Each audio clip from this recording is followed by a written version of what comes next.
This is the 7th, I think, session of the Twin Cities Metro Growers Network this year. We actually had one that was in person, and that seems like a long time ago. And so we have a really big show tonight, I think. I hope it will be useful to you all. And as people join, I'll just say a few words about the network. And myself, I am Carl Hawkinson, and I work for the University of Minnesota Extension and in Hennepin County. Hennepin County pays my way. And I tried to figure out over the years, I've been here a few years, how best to reach all the different kinds of growers, right? People grow for market, and people grow to feed their community and feed their families, and youth education, and you name it. There's all kinds of wonderful reasons and ways to grow food, and that simply that people are figuring out to grow food is wonderful. And I took a cue from the grazers networks that we worked on in the 90s. And the idea was to get together, to be together, to share, network, exchange business cards and emails. And I don't know, people have business cards anymore. And then of course, Mr. COVID came to town. And so we have to do it this way. And it took me a little while to get this figured out. But anyway, here we go. I think it's working well. And today we're going to learn about programs from the Minnesota Department of Agriculture. And I hope you noticed that I said your Minnesota Department of Agriculture, or we might say our, right? We own it, we run it. And as the ag world changes, new and great programs are coming online. And so we're going to hear about that. And we're also going to hear about the awesome Minneapolis Public Schools Farm to School program. If you don't know about that, we'll hear about that. So we got a really big show tonight. And at this point, I will just turn over to my colleague, Katie, to say a few words about my partner on this, the Sustainable Farming Association of Minnesota.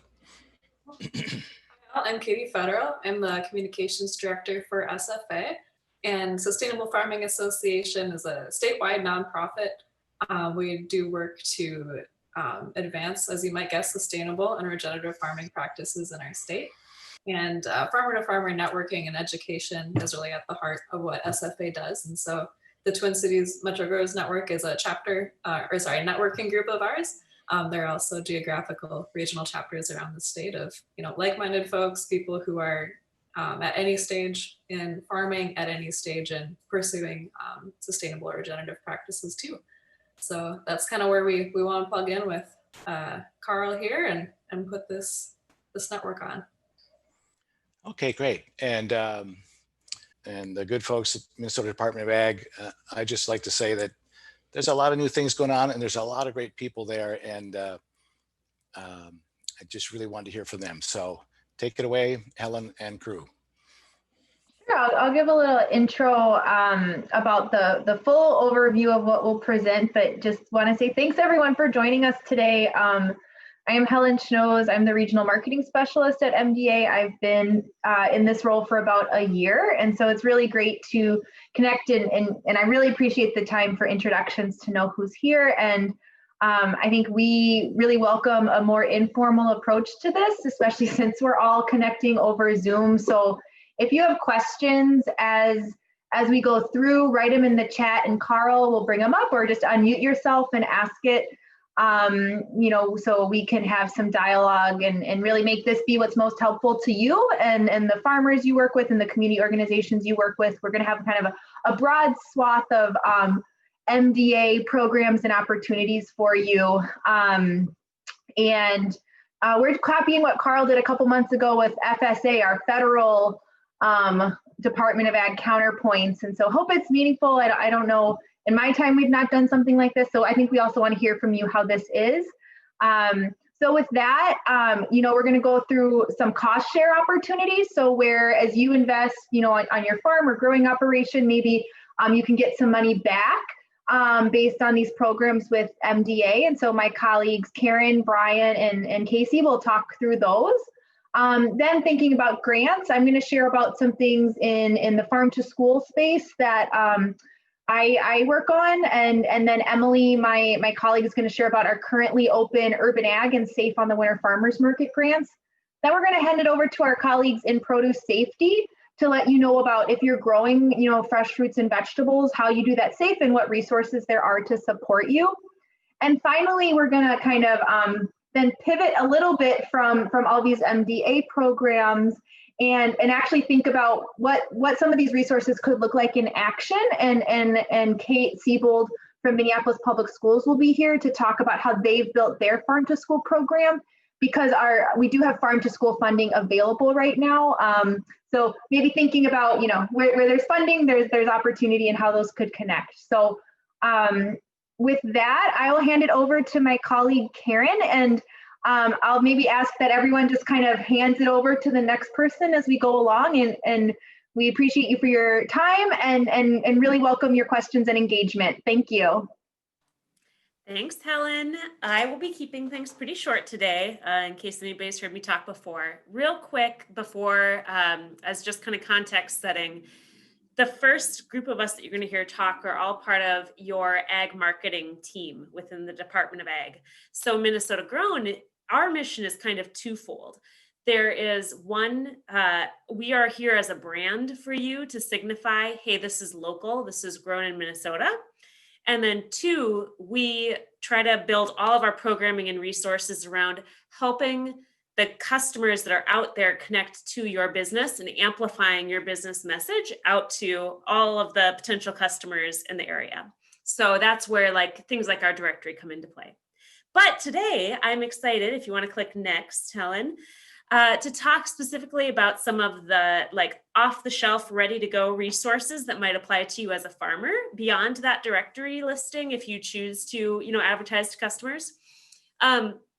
The Minnesota Grown logo, I know a lot of you are already familiar with it. Carla and Julie and tons of people on this call may have already seen it or been a part of the program. But just as a reminder, for folks who purchase that logo license to use the Minnesota Grown logo that you see up here at the top, you also have access to free pre-printed marketing materials that are really useful in a lot of settings. And you can see here those materials in a farmer's market setting. You can also see them on stickers and specific items in the right-hand side.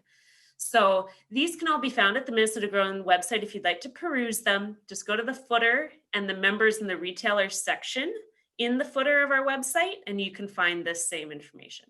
So I'll click next.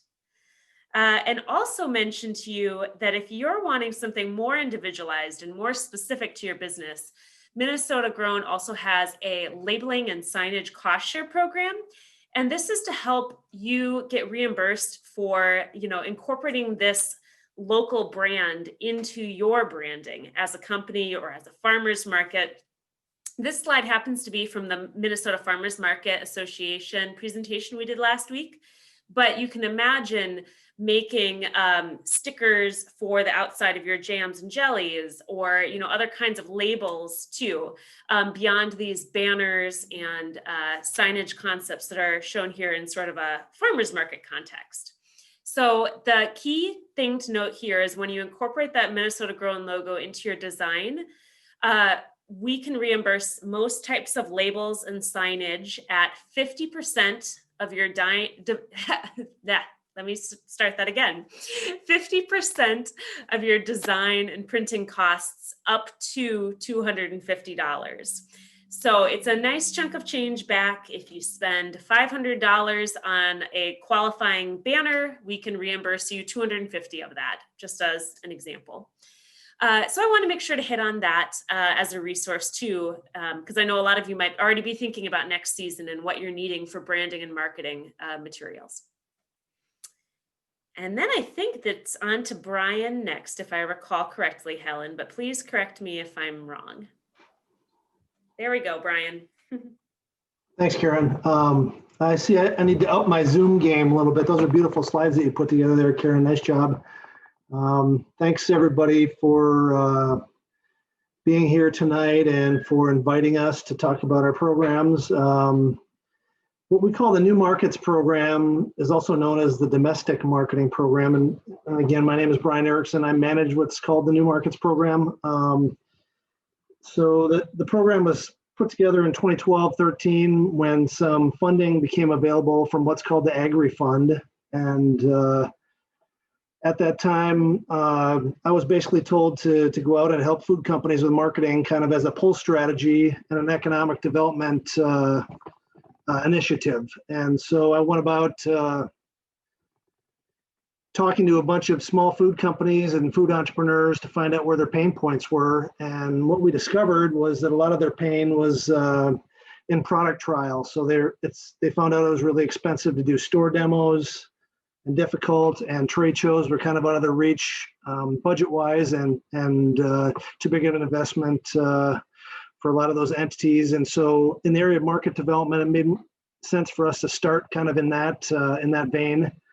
And so we created a cost share program to help with some of those things. And so activities like store demos and trade shows were kind of the feature of that cost sharing program. And then we also started going out around the country and assembling Minnesota food companies in areas at trade shows that we called Minnesota pavilions. And so we'd provide discounted booth space at some of the country's largest food shows like Natural Products Expo West, National Restaurant Show, et cetera. And we try to add value to their presentation there and try and help them put their best foot forward at those expensive trade shows. And then COVID hit, and you can move on to the next slide, I think, Helen. COVID hit, and we were forced to pivot a little bit because, of course, trade shows and store demos were no longer a thing. And we had this resource that we wanted to still help Minnesota food companies. And so we pivoted the cost share program to include activities like e-commerce and also store merchandising. And here you can see some of the other resources that we have as a program. There's a food company startup roadmap, a co-packer list, and a commercial kitchen list online. And there you see a scene from last year's, the last trade show that we did, which was the Winter Fancy Food Show in January of 2020. Not long thereafter, everything was shut down. So anyway, if you can go to the next slide, we pivoted to two cost share programs now to try and help Minnesota farms and Minnesota food companies address these new opportunities and challenges in the marketplace. So for both of those programs, they're both 50% cost sharing. It's a reimbursement program. So you do the activity, the eligible activity, and you apply for reimbursement. For both of those programs, you have to be a Minnesota entity and you have to be small to medium, which is generally defined as less than 500 employees. And there are limits on how much you can request. The program period, July 1st to December 31st. So as you can see, there's a deadline coming fast right now. And we always have to say when the money runs out because we have a limited budget that we apply to this. However, it looks at this point like we're going to make it through at least the first half of the year, and we'll probably be allowed for a similar program after December 31st in 2021 again as well. So, some of the activities that are eligible under e-commerce, which I'll talk about a little bit more because I think it's more applicable to this audience probably. Basically, anything to do with e-commerce. If you sign up for one of the big national platforms, Barn to Door, Shopify, Amazon, all the way down to some of the local platforms as well. Even your Minnesota Grown directory listing is 50% reimbursable through this program because that's a platform. So we try and take as broad a look as we can at e-commerce and try and help people where we can. Again, it's Minnesota farms and Minnesota food companies where your product is made in Minnesota. And Brian, real quick, is it also photography, professional photography, and other professional services related to that as well? Absolutely. If you need help kind of managing your your site, if you need help designing a website where you're going to have e-commerce, and any of those related costs, again, 50% reimbursable. If you have a question about the eligibility of a certain cost, some of the things that are not eligible include hardware, kind of fungible items, supplies, and we also don't reimburse for like payment processing through entities like Stripe. It's just too hard for us to tell whether that's actually the e-commerce side of somebody's business or if it's otherwise. But basically any e-commerce related expenses are eligible. So you can move on to the next slide. And again, this just hits on the eligibility. If you're Minnesota grown licensed, you're eligible for this cost sharing. And then some of the other licenses that get you eligibility for this funding are listed there as well. Basically, if you make a branded food product in Minnesota, you're eligible, or if you're a Minnesota farmer with a Minnesota grown license, you're also eligible. So, you know, with COVID again and the big push to go online for a lot of entities, I saw today was a Cub Foods, their online sales up 200% this year. So I think a lot of farming entities are also seeing CSAs, farms that were dabbling in e-commerce have now kind of made the wholesale change now and have seen huge growth in that area. So we're looking to help you with that transition from, you know, the cost sharing standpoint and sharing some of those costs for the technology. So again, focus on that December 31st deadline for that 6-month period. So if you have expenses from July 1 to December 31st, you have to get those to us by January 10th. And then we'll start over again with a new program starting on January 1st. So yeah, I think that's about all I had. Thanks again for the opportunity to touch base with you guys. It's fun to put a face to some of the names.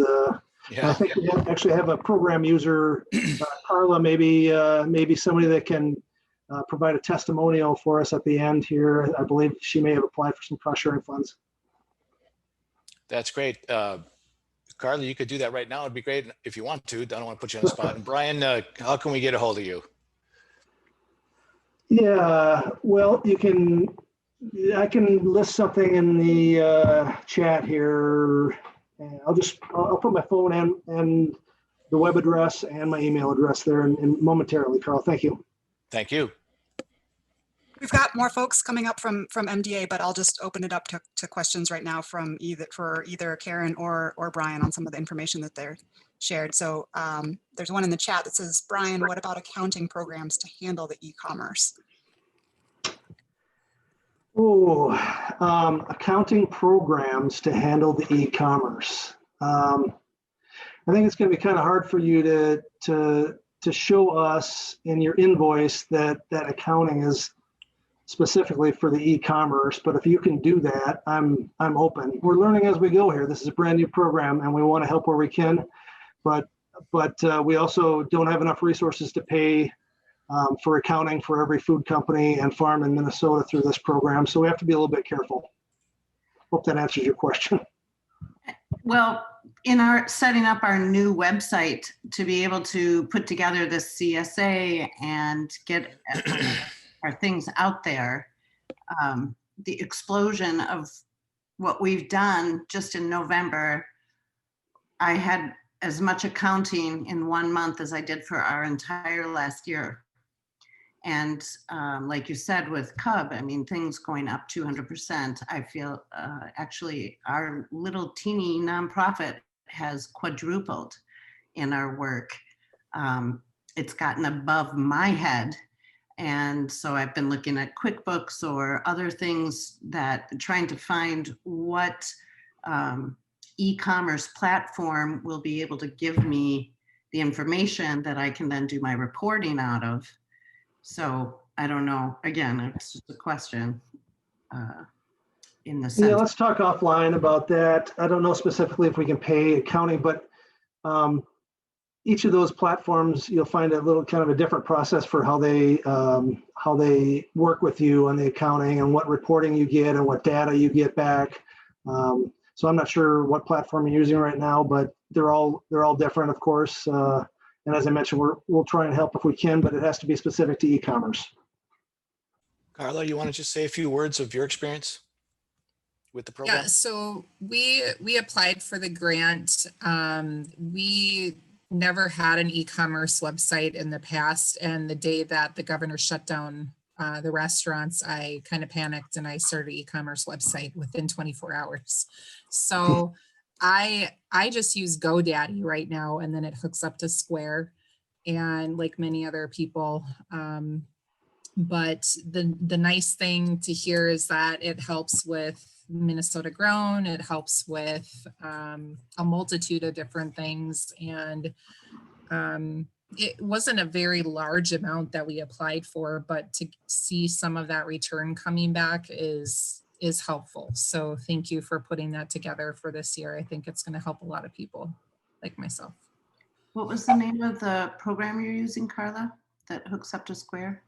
We use GoDaddy, and so we've always had our website and email run through GoDaddy for the farm, and it was actually very easy to set up. The only thing with us is that I do all my own photography, and we do the managing of the site and setting it up ourselves, so it's very user friendly. So we didn't have to do a lot of that hiring outside of the box, but it's nice to know too that there's some support there with the commercial food production side of things too, because we've had some people wanting to work with us on value added product. So it's nice to see all the different options within that grant this year. So thanks, Brian. Thank you. All right, I am Cassie Dahl. I'm the organic specialist at the Minnesota Department of Agriculture. My slides are very basic. So hopefully you can feel free to ask me questions or go on our website to find more information. I run organic certification cost share program. This program is federally funded. So we as a state actually apply with the federal government for the money each year. Typically, the application period is open in late fall, so September, October, and then closes usually end of October, and then we process applications at that point. You need to be certified organic. Your operation needs to be in Minnesota to apply with the Minnesota program. If you were in North Dakota, you would apply with North Dakota. There you have to, like I said, be certified, provide a certificate, show that you paid fees between the certain eligibility period. And then this year, which was slightly different, it covered 50% of eligible costs up to $500 per scope. A scope, what I mean is if you grow crops or if you're a handler, those are scopes. Unique to Minnesota is that actually we offer an organic transition cost share.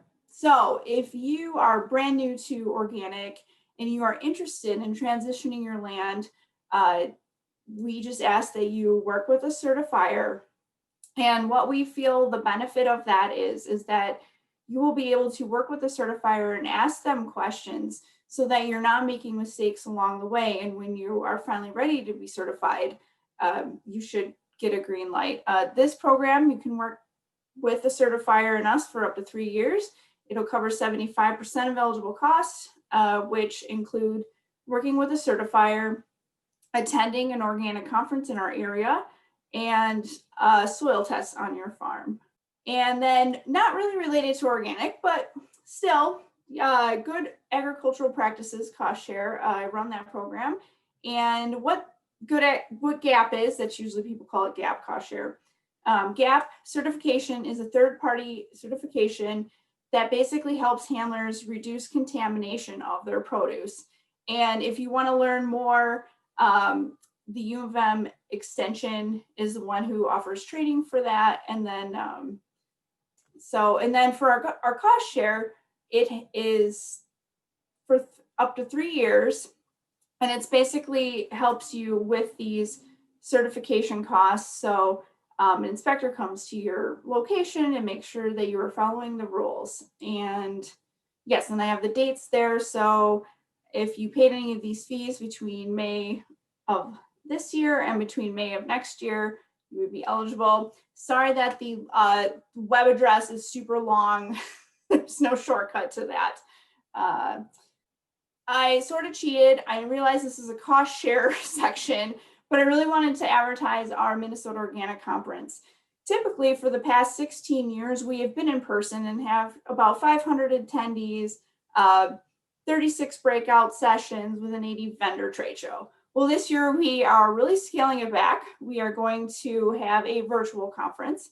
And so I wanted to get this information out there that this information is on our website also, that we have our speakers and topics, and registration will be fairly reasonable. It's either $10 a session or $30 for all four. I should have registration open for that within the next week. And the dates, it's every Thursday. So it's every Thursday at, I guess I forgot the time, 3 p.m. So yeah, thanks. And we can hand it over to Helen. Do we want to pause for any questions there first, Alex? What about school? We're supposed to be doing a half-acre schoolyard garden and would love to certify that as organic land.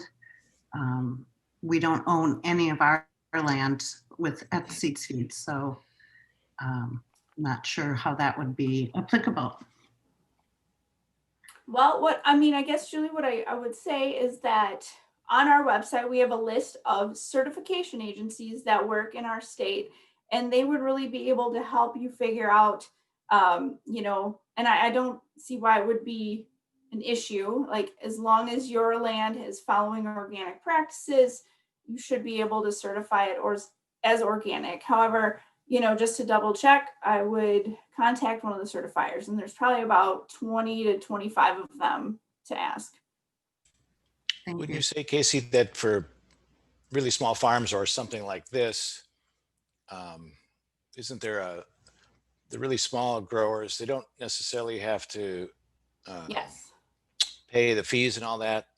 that is true. It's been a while since I looked, but I'm pretty sure it's if you sell below $5,000 a year, then you can sell your produce or whatever as organic. However, you still need to be following the rules. So I would strongly recommend, the record keeping and your field plans and all that you stay up to date on that.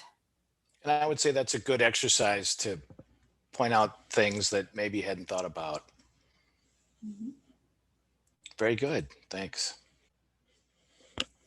Cool. Thank you, Alex. Hi, everyone. I'm Helen Schnoes. I'm the regional marketing specialist with MDA. So we're kind of transitioning now from cost shares to grant programs. But I think we all have a little smattering of different things in our wheelhouse to share with you. So currently we have, I'm our farm to school lead at the Department of Agriculture. And for a number of years, we've had a farm to school grant that has supported planning for farm to school programs, as well as equipment for school kitchens to better work with local foods that they might bring in. So chopping and dicing, things like that. This year, and pre-COVID, based on a lot of energy by farm to school champions across the state, we're doing a new pilot program where we have 2 grants, a smaller scale First Bite mini grant, and then a slightly larger full tray grant. And both of these funding streams are to reimburse schools for their purchases of local food. So at the First Bite level, that would be a school buying up to $5,000. They're just getting started, but all of that funding would be for reimbursing the purchases from a Minnesota farmer or food producer.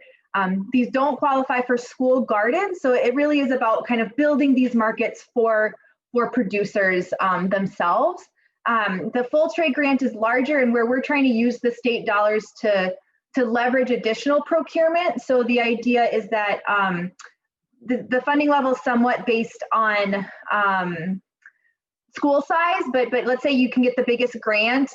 If you can get $35 of reimbursement if you spend $70,000 on schools. So I've been trying to connect with producers about this grant. It's schools that apply, but if there's a farmer that wants to work with a school for this or work through a food hub like the Good Acre, this is a really great win-win for schools. Applications were going to be due December 18th because of all the impacts schools are facing with COVID-19, and a lot of them have recently switched if they were doing somewhat in-person or hybrid to fully distance. So we just, I think today, extended that deadline to January 21st. I'm also aware that we've not had a large suite of training services for farmers who want to go beyond the direct-to-consumer, or it's more in their business interest to look at some of these wholesale markets. And there's work happening with the USDA and some national farm-to-school partners to create this bringing the farm-to-school farmer training to communities and to states in time ahead is what I'll say. I'd say next year, but I think it's hard to look ahead too much now. But we know that there will be training that we're going to be part of to bring to farmers who want to learn more about what it means to sell to schools. But if you're interested in experimenting, this is funding that's open now and is all about buying local at our schools. So next slide. Just kind of as a high level FYI, we're just getting started on a 3-year initiative funded by the USDA to build a statewide cooperative partnership for local and regional markets. Minnesota Grown and our promotion side of MDA is working with our produce safety program and some of the more regulatory approaches to work with Dr. Hikaru Peterson at the University of Minnesota on what we can do together to build more success in our local and regional markets and be more efficient and coordinated in our operation of MDA programs, but also have good data and better understand the size of these markets and the performance. So farmers like yourselves or those you work with really know kind of what's the sales volume in restaurants. Like that's very hard to track how much local food is in a restaurant. And so we're kind of curious if questions like that might be able to be answered through this project. So not much more than that to share right now, but it's just getting kicked off and we're excited to work on it together. So next slide. To follow that project and to announce a new website, as we build out our regional marketing support, we have a new website for it. And if you go to this URL, it's under our business loans and grants kind of header on the MDA webpage.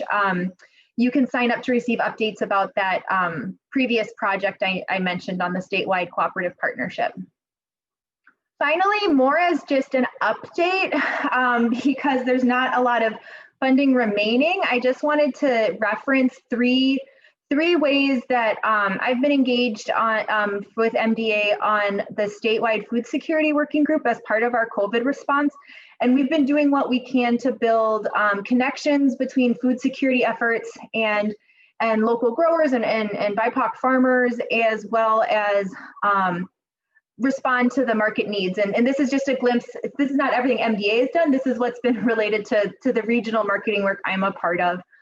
So we were able to get $500,000 very last minute from the CARES Act, which is the big federal COVID relief bill that's about to expire in a couple weeks for local food systems assistance. And for this, we are working with the Metropolitan Economic Development Association and the Latino Economic Development, it says council, it is center, that is a typo.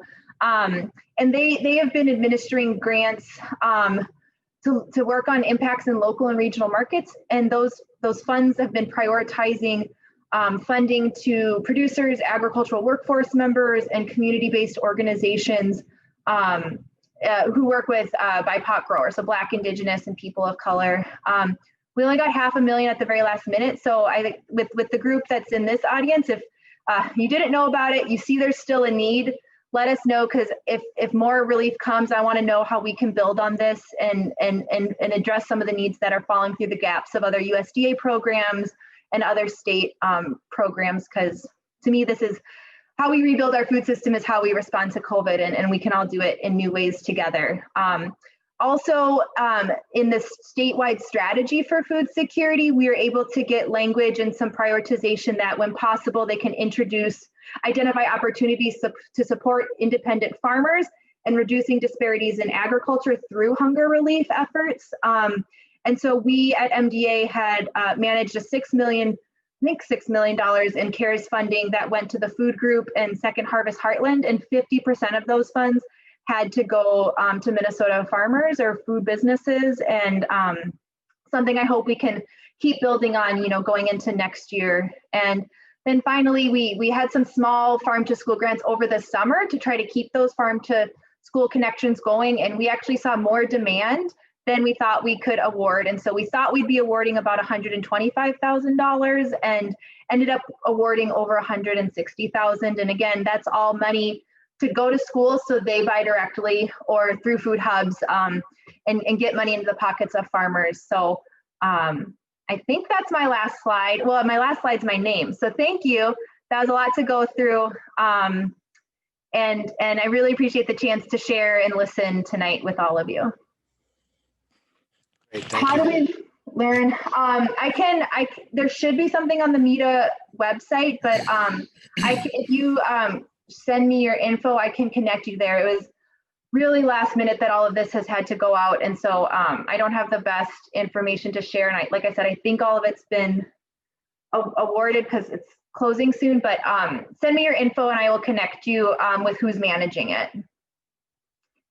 Or actually, I'll give you Aaron's name because Aaron at LEDC is managing it, and he would be the best one to talk to.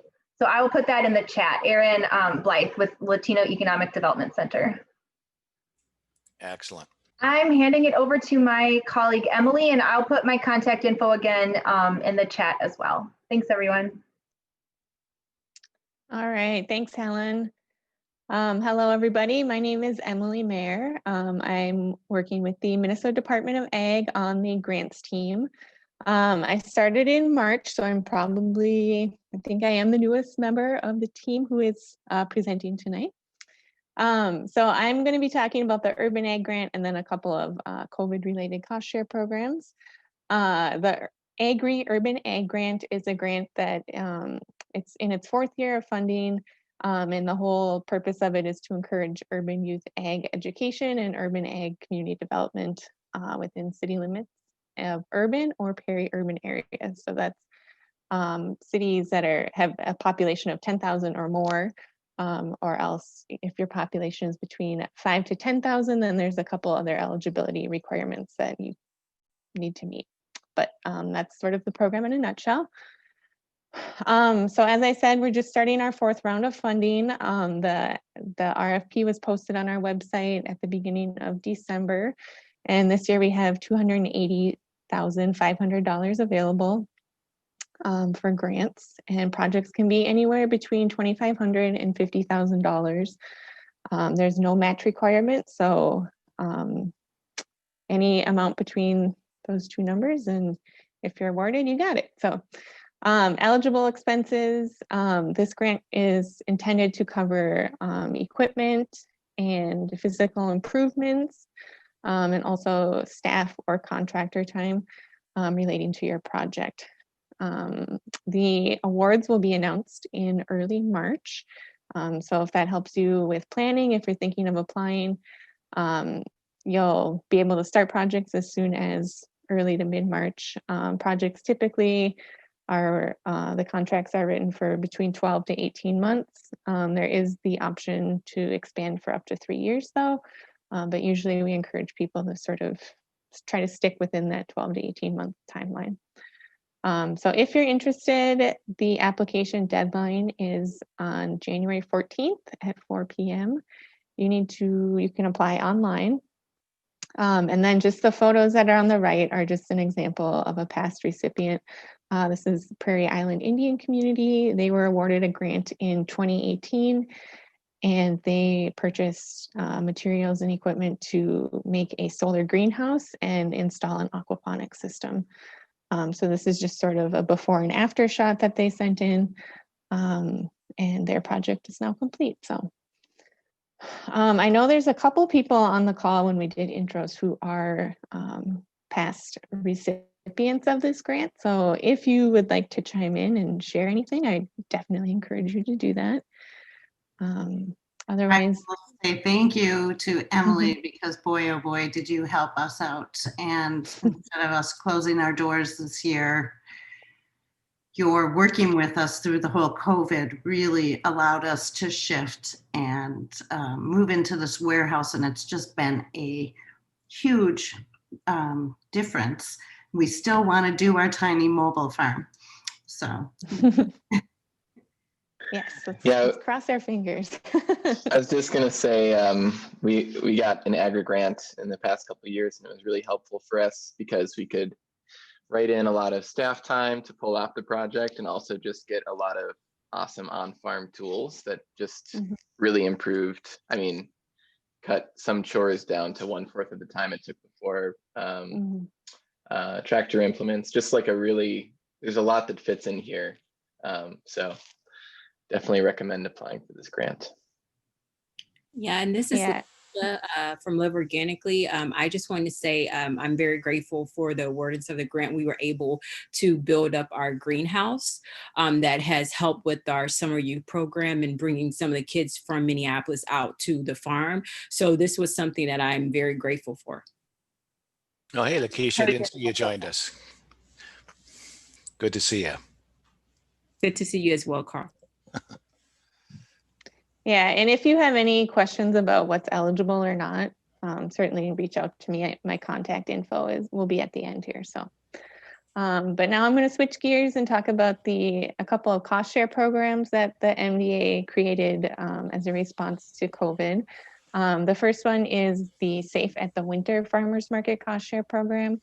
And this was created to just sort of help offset some of the costs that farmers markets were experiencing as a result of sort of changing up their methods to keep customers and vendors safe while shopping at the markets this year. So if you are a winter farmers market, in order to be eligible for this cost share, you just need to have at least 4 market days between November and March, and then just a minimum of 5 locally grown vendors or cottage food producers. If you meet that requirement, you're eligible for up to $300 in reimbursements. So the base amount is $200. If you're SNAP authorized or participate in the Market Bucks program, you can be eligible for an additional $50 per program.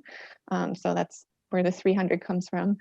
And that is to purchase equipment such as hand sanitizer, tables, signs to communicate with your customers, masks. We've seen some markets who have purchased plexiglass to sort of create a barrier between vendors and customers.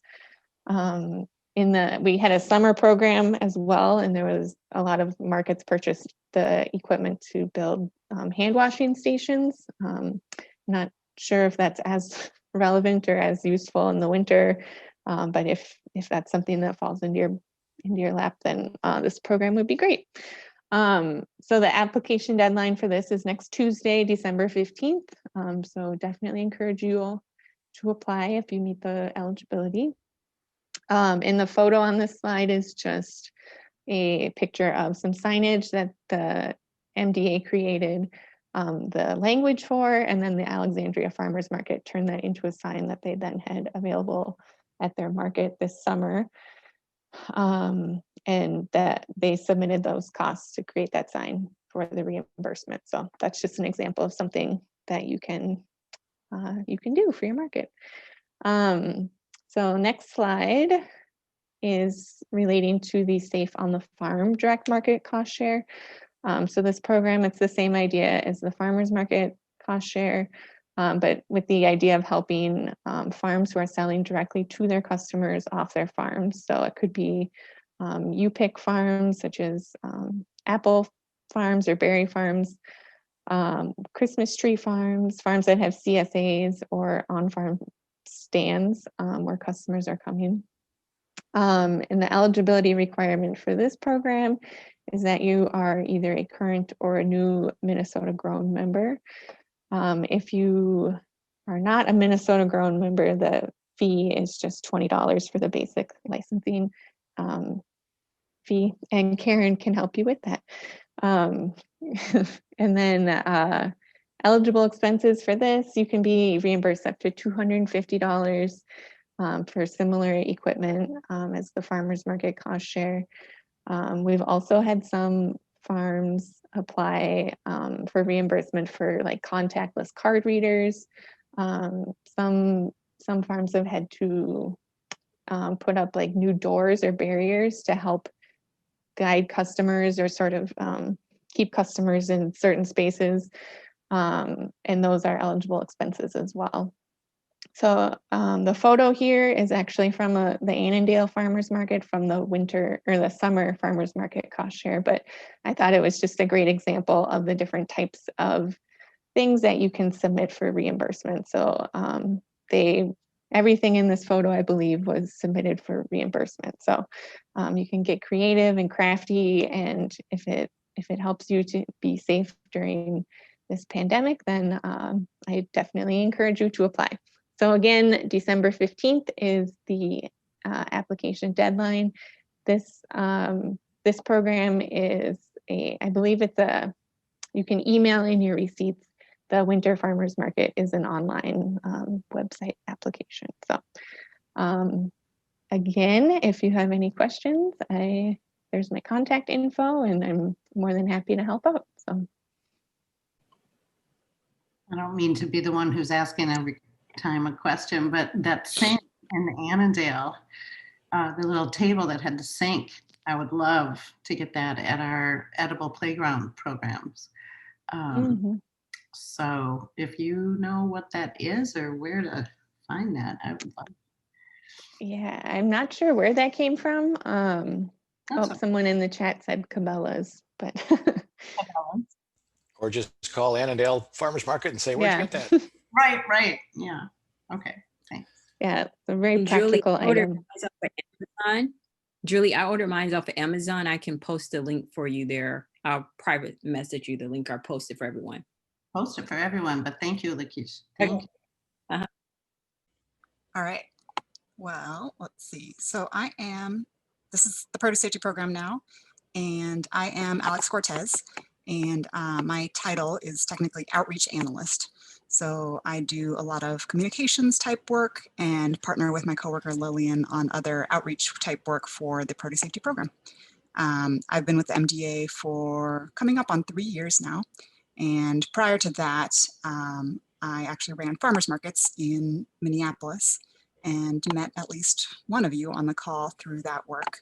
And that was my introduction to local foods. So although I'm not a farmer, I do what I do because of my appreciation for farmers, and in particular produce farmers, and all the delicious food that you grow and I eat. Lillian, you want to introduce yourself? Yeah, thank you, Alex. My name is Lillian Otieno, and like Alex said, we work together for the Produce Safety Program. My title is Outreach Coordinator for that program.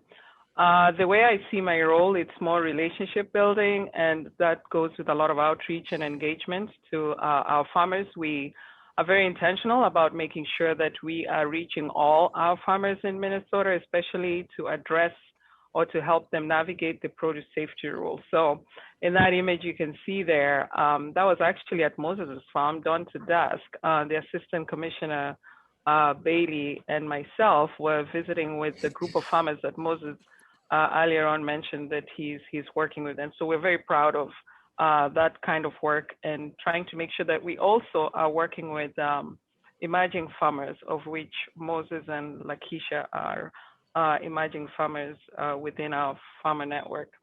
My background, I've really done food safety, both retail, manufacturing, in industry, corporate America, and then switched and went to work for state government. And so working with the produce safety rules. So it was a natural fit, albeit something different. Passionate about farmers. My family farms back in East Africa as well, among other things. But like Alex said, just really a great appreciation for those who farm and make sure that we receive healthy, nutritious food to our tables. So next slide. So the Produce Safety Program, this kind of illustrates exactly how we view our program and how we actually work and are intentional about making sure that outreach and education pretty much informs our program. So our philosophy is really to educate before, after, and while we regulate, right?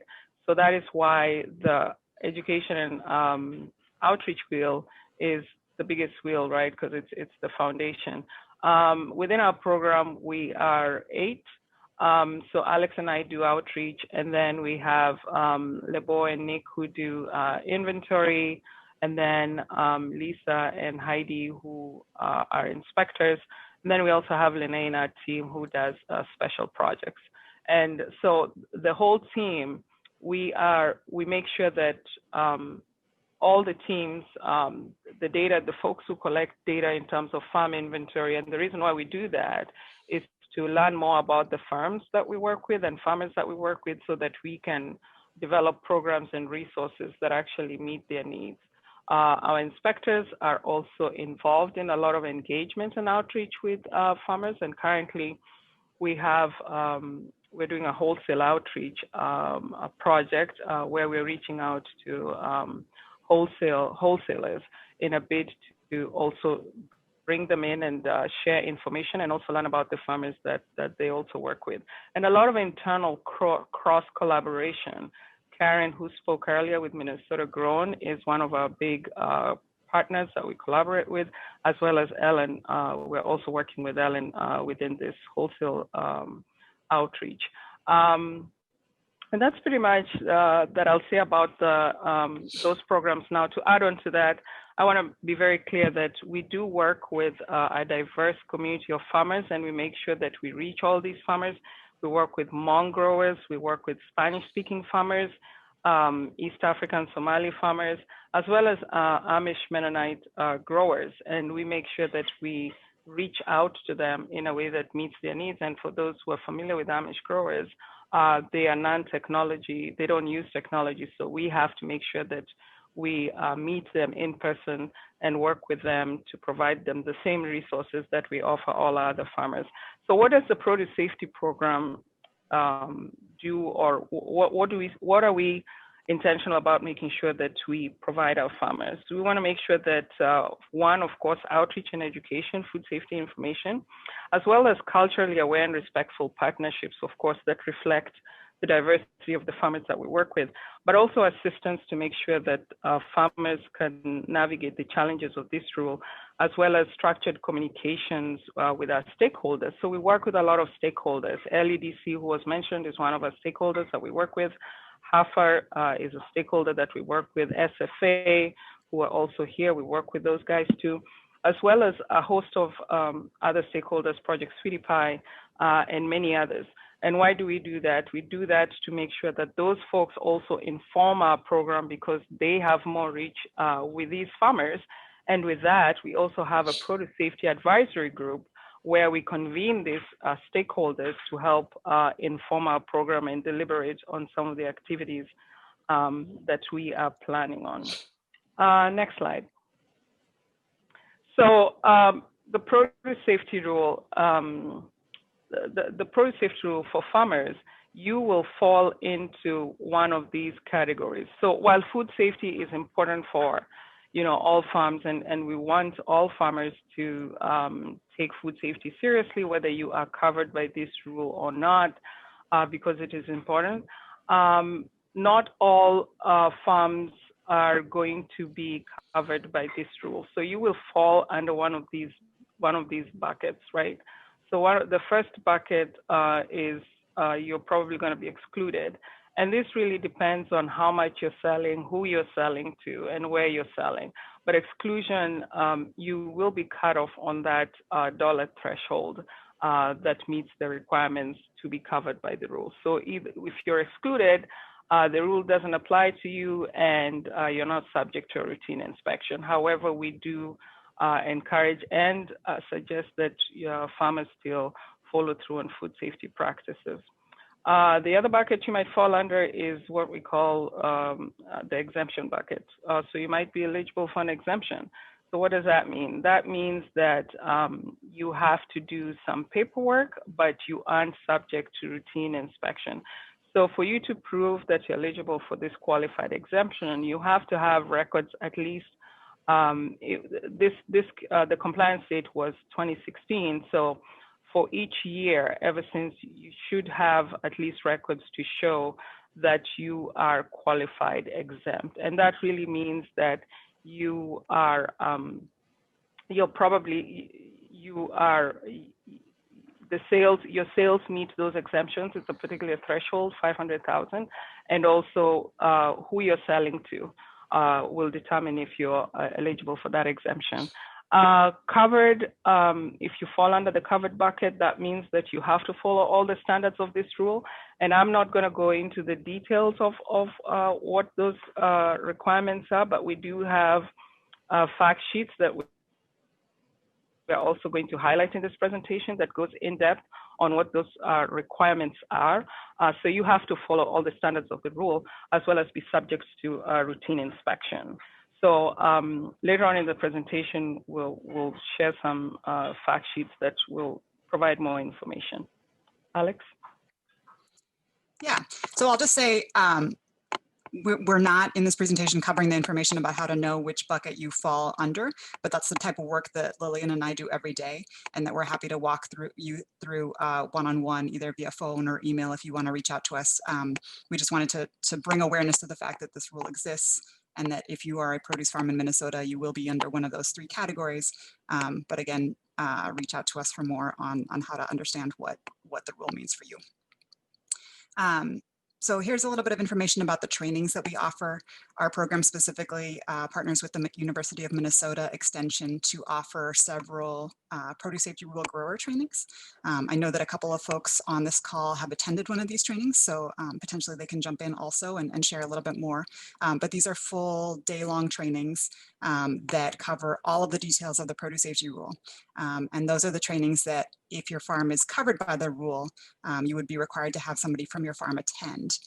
However, they are open to anyone. So even if you're just excluded from the rule, or if you're eligible for an exemption to the rule, but you're interested in learning more about produce safety and the produce safety rule specifically, you're welcome to attend. So registration is currently open for these trainings. We have some coming up in January, February, March. And later on, when I stop screen sharing, I can drop a link to that in the chat. If you're also looking for other training that's not as regulatory focused, and so not specifically about the produce safety rule, but just produce safety in general, we can also help get you connected to our partner at the University of Minnesota, Annalisa Holtberg, who offers GAPS trainings, or Good Agricultural Practices trainings.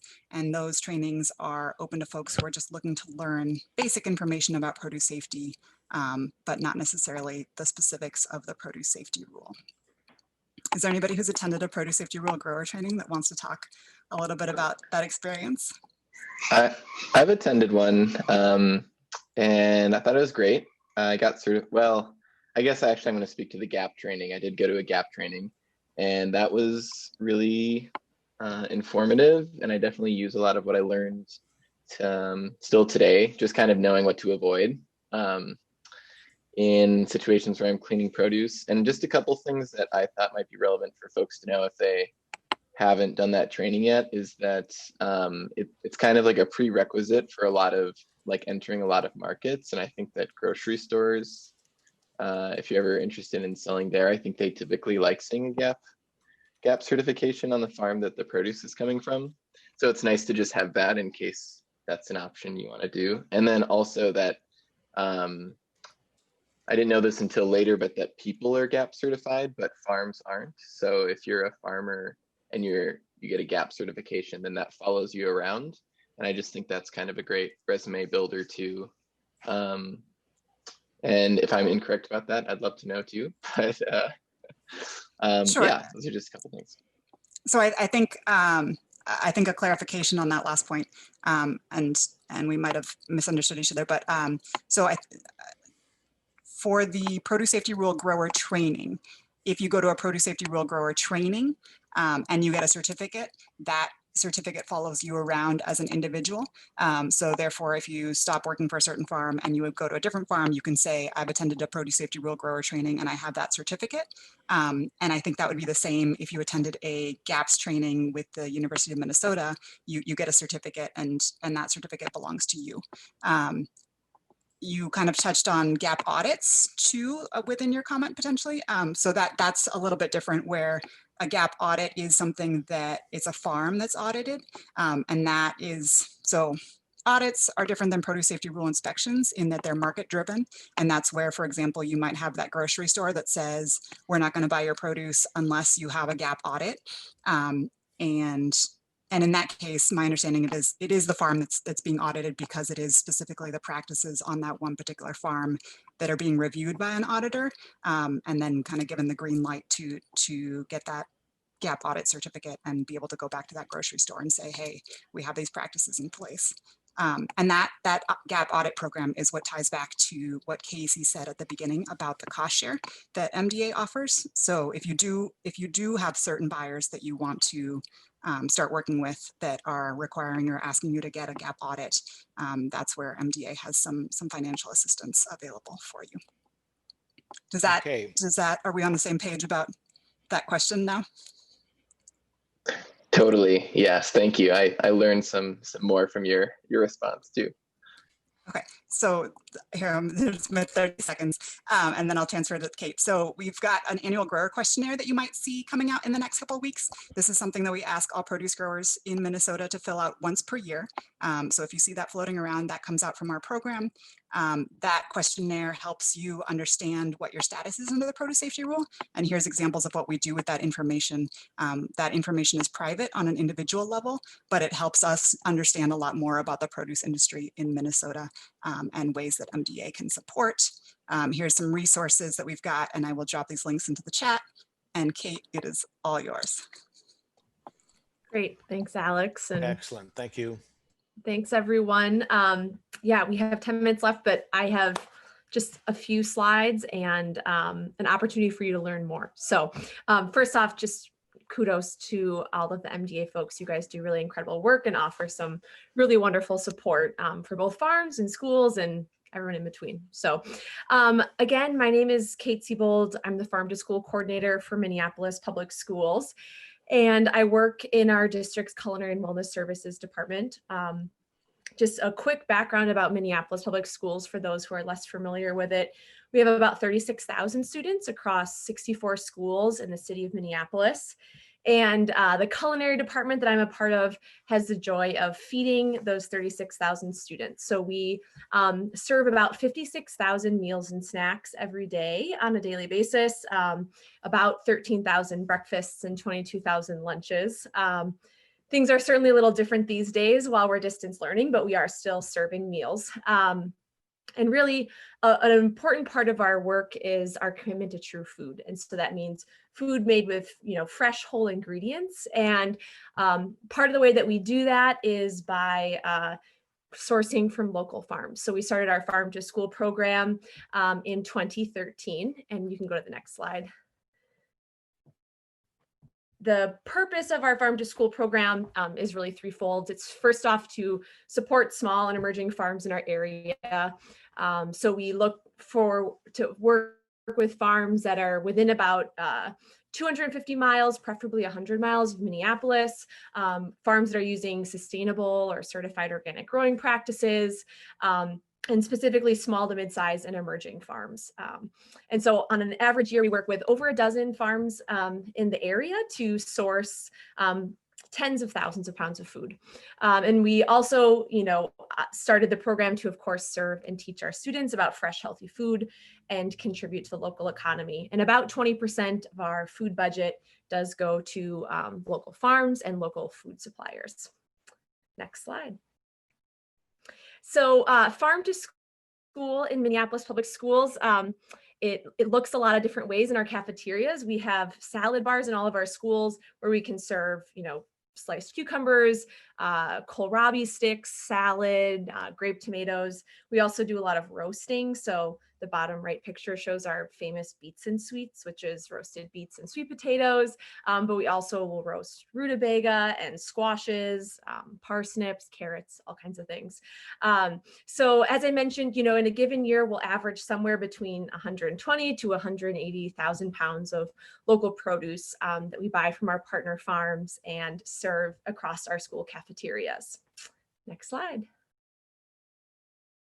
So the general process for how our farm to school program works is that we work directly with farms or aggregators, so a food hub or a cooperative, to plan specific items that we're going to buy from them.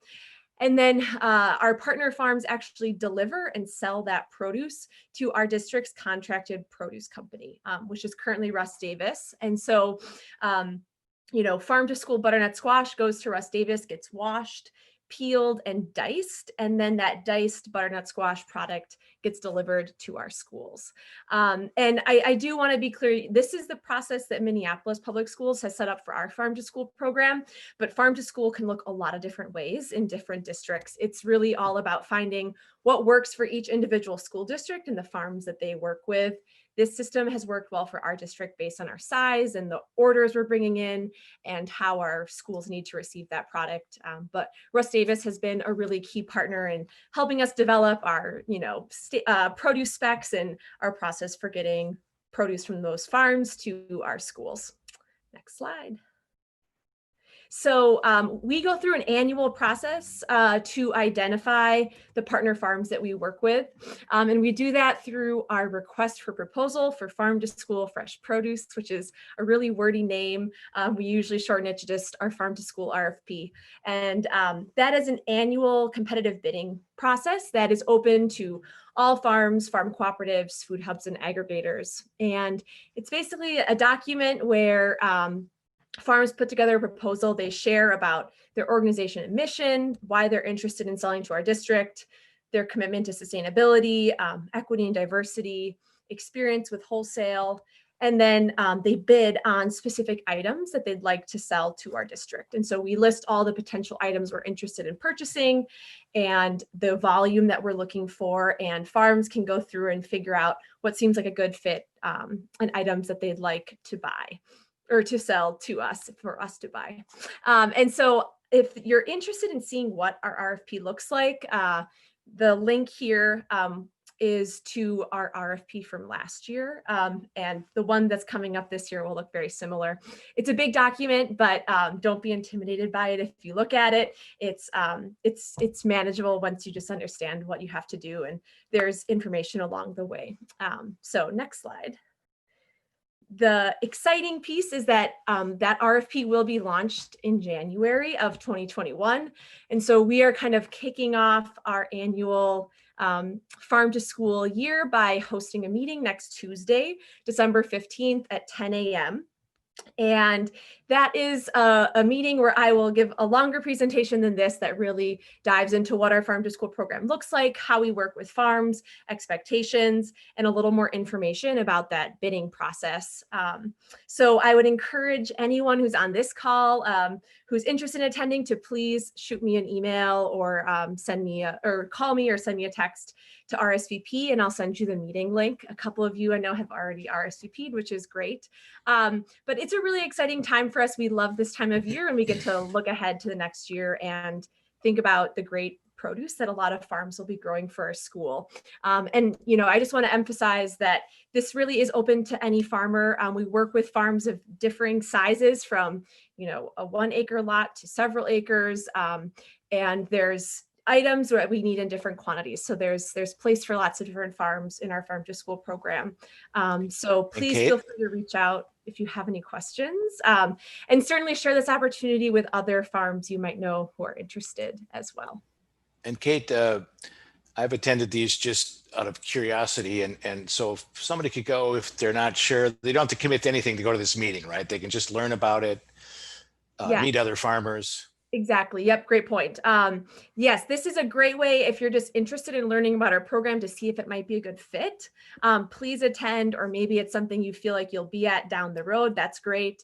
It's really just like a general overview so you kind of know how it works. Usually it's an in-person meeting with a delicious farm to school lunch afterwards that sadly isn't happening this year. It's virtual, but hopefully next year we'll be back in person as well. But yeah, anyone's invited. Please feel free to join and listen in and hopefully learn a bit along the way. Fantastic program. I mean, that's more than most restaurants serve, right? I mean, not now, of course, but any questions about that program or anything else? Julie just asked a question of Kate about minimum to purchase. So like our minimum order size, I would say probably the smallest orders that we place are for a few £100 of produce at a time. So depending on the item, we need larger volumes of some and smaller for other items. But we also, do for some of our items that are a larger quantity, we sometimes will, select multiple farms to work with. And so we can aggregate some product to an extent as well. Since we know that some of our orders are large, like carrots is like 35,000 pounds. There's another question there. What products are you looking for that are currently having difficulty sourcing? That's a great question. Anyway, I see a question about mushrooms. We don't do any sourcing of local mushrooms at this time. Maybe it's something down the road. But one thing I'll say about kind of new items or things that we're looking at is we are planning to expand our RFP next year, or it's this year for the next school year, but it'll also include summer items, which it hasn't in the past. And so we've done some summer purchasing more on like an ad hoc basis, but we're having those summer items on our RFP, which is hopefully an opportunity to engage some new farms and also just increase our purchasing during the summer when there's lots that Minnesota agriculture has to offer. So there will be items for summer that would be ideally eaten raw. So like more cucumbers and peppers, radishes, things like that. We are working on a session with California Street Farm, urban farm up the Northeast there. So look forward to that. And then I got something else in the works too that's slipping my mind, but keep those cards and letters coming. If you have any ideas for topics or farmers or whatever, let me know. And I'll post all this on the website and the recording. So thank you, everybody. And thank you mostly Kate and the MDA folks. I just think people, we don't appreciate our public servants enough. And so I want to thank you very much. So we, I guess that's it. Any last, I'll leave the last word to you, Helen. Thanks so much. Don't hesitate to reach out to any of us. If we don't know the answer, we'll try to find who does. We're all in it together. There you go. Okay, All thank right. you. Well, hang in there. We'll get through this craziness, but I'm going to run outside now, even though it's dark. Nice job, everybody. Hey, Kali, let's check in next week or something.